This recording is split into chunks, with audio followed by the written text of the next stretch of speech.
A year after the death of George Floyd, there is a sense of polarization in the US that is entrenched in both society and institutions, and that violence is legitimated as a political means. In the early 2000s, political violence came from jihadi terrorism. Now, the main concern comes from white supremacist ideology. But what is the role of women in this environment? To discuss exactly that, today we talk to Ms. Stephanie Foggett, Director of Global Communications at the Soufan Group, currently researching gender narratives in far-right and white supremacy spaces online. Ms. Foggett, thank you for joining us. Thank you so much for having me.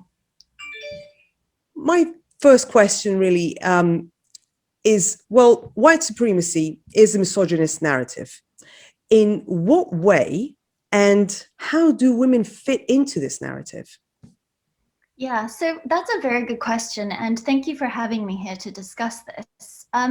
So a little bit about the work that I do. I focus a lot on how extremist actors use communications and the online space, and I specifically spend a lot of time monitoring far-right and white supremacist websites, messaging and social media platforms, and chat rooms. And I'm finding that women, and especially narratives around women, factor very heavily in these narratives. And while we might focus a lot on umbrella terms like far right and white supremacy, and there are lots of movements that fall under this umbrella, I find that these groups and individuals often converge around the same online ecosystems, as I like to call them, where these narratives about women emerge and they align. So a lot of my current work is looking at these spaces, and it presents a really disturbing picture about women. These spaces are flooded with rhetoric and visual content about women that's very much rooted in misogyny. And there's two main framings when it comes to women in this space. So there's a framing that tends to venerate women and presents this ideal construct of a woman.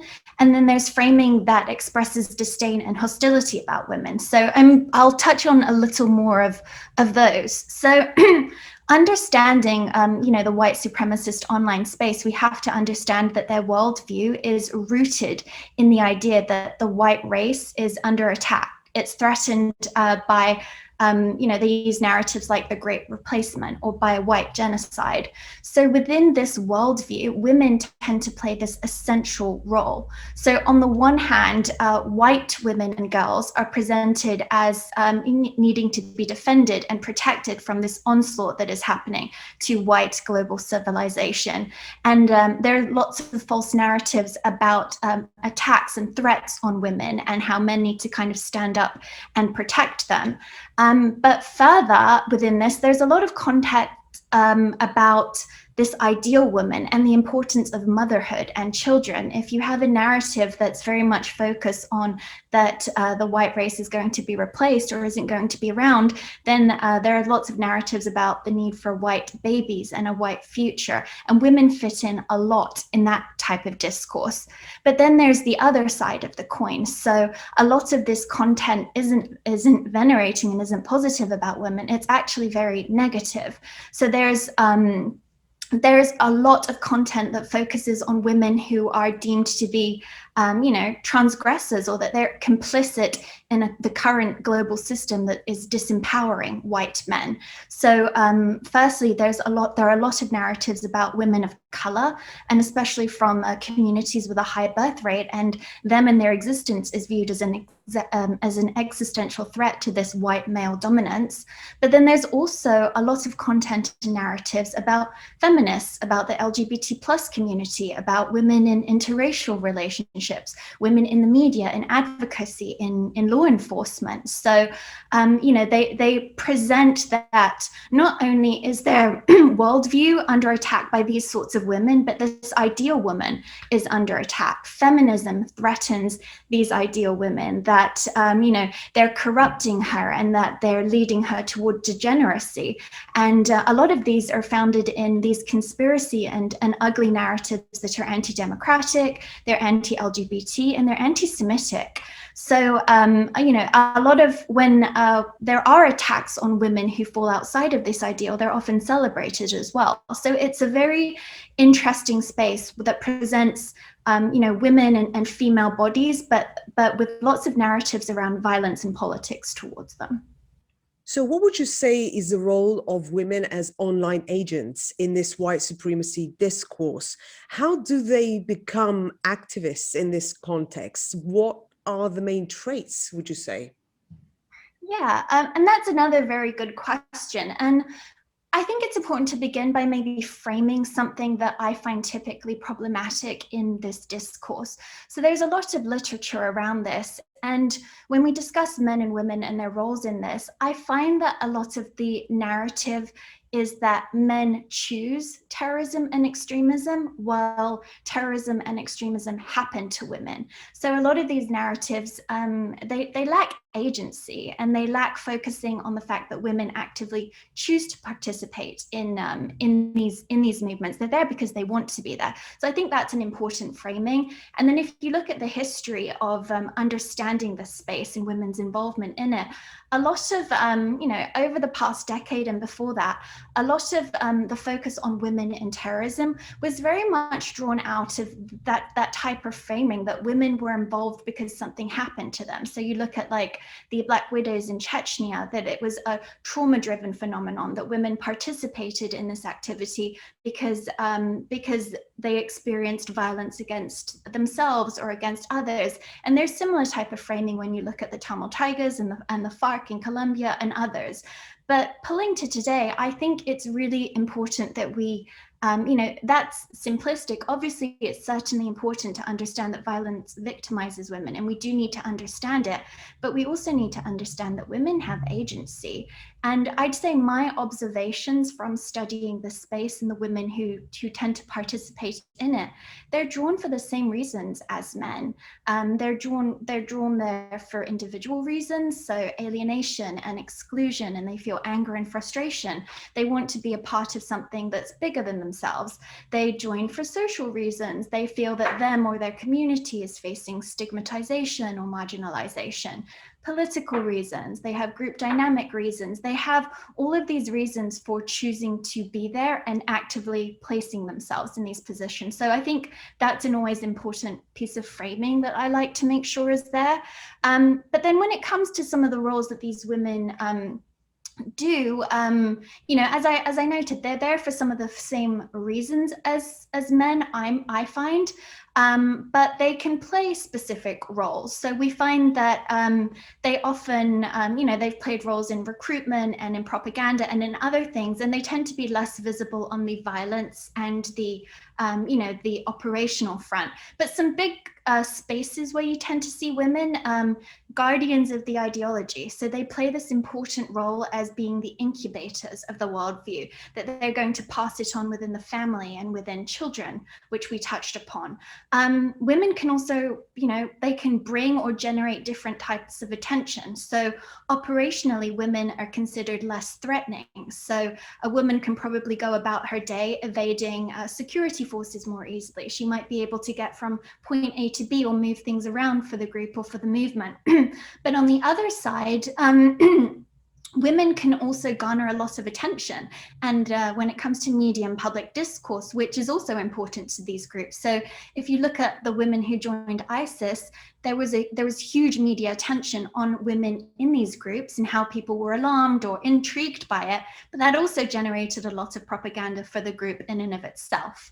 And another important point is public relations. So women are viewed to kind of soften the image of these groups. So, you know, there's been this big push to move the white supremacy space from being, you know, this skinhead and this hardened movement into being something that's more college smart and that's presentable and polite. And women can play a big role in the PR push of some of these groups.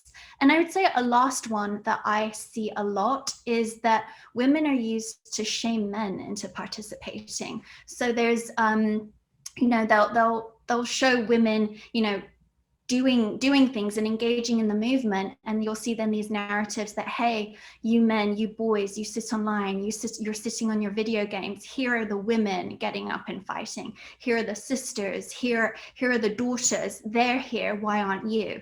So it's a very interesting it's a very interesting space about why women are there, how they get there, and some of the things that they do. But there's a lot to unpack about their participation in these movements.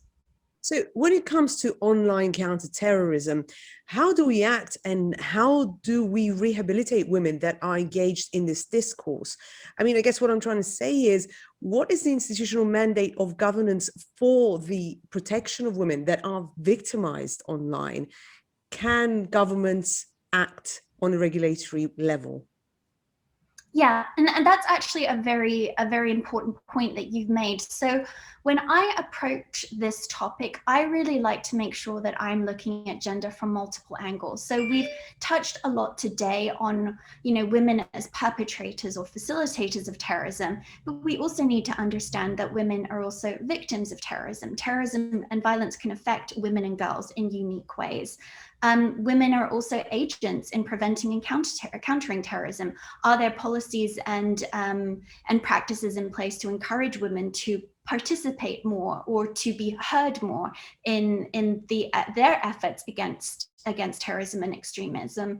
And then also the last one is, I would say, the differential impact of counterterrorism on women and women's rights. So we often, how does our CT work? How does counterterrorism work actually impact movements for gender equality and for women's rights? So you'll see lots of women's advocacy groups saying that they get caught up in counterterrorism policies. Their websites get taken down, their funding is impacted, or to be frank, many governments don't like their activities and just they put it under the umbrella of, this is problematic. Our counterterrorism laws mean that we're going to impact your activities. So when we're thinking about gender and, gender and counterterrorism, we do focus a lot on women as perpetrators and actors, but it's a really important space to make sure that we're looking at it from these other fronts. And then specifically on, on when women are perpetrators and how do we disengage? Again, a couple of areas stand out. In prosecution, for example, most of the studies that I've found, women are less likely to be prosecuted than men, which means they're less likely to be held accountable. And also when they are likely to be prosecuted, sometimes they may commit the same crimes as men. So for example, we touched upon women joining the Islamic State. There have been prosecutions for women taking their children there, endangering their children by taking them there. But these women didn't travel alone. They often traveled with men. They lived with spouses. Men also endangered and harmed children. So we're reinforcing these narratives about women and children and maternalness when it comes to this space, but we're not holding men accountable for these types of crimes too. And that leads into programs. So again, when you have the perception that programs and interventions are more important for men, we're going to find that less programs are created for women or with women in mind, which means it can be more difficult to pull them out of these movements or to equip them with the right, the right environment to rethink where they are and what they're, why they're in these spaces. And last of all, participation. When we measure participation in these movements, we tend to discuss women's roles as, you hear just a lot. So, these women will say, oh, I was just a mother. I just stayed in the home. I was just a caretaker. But actually, if you look at whether it's Salafi jihadist movements or white supremacist movements, there's a lot of importance placed on the public and the private space. And women carry a really, really heavy load when it comes to reinforcing and strengthening these movements in the private space and in the home. So it's not really a just sort of activity. These are really, really important to these movements. While the perception is that the men are out there doing all of these things while the women are carrying the flag in the home. But if we're not accounting for that in helping to understand how we can move women out of these movements and help them rethink why they're there, then we're really going to be failing in this in the long term. Ms. Foggett, thank you very much for your time today. Thank you.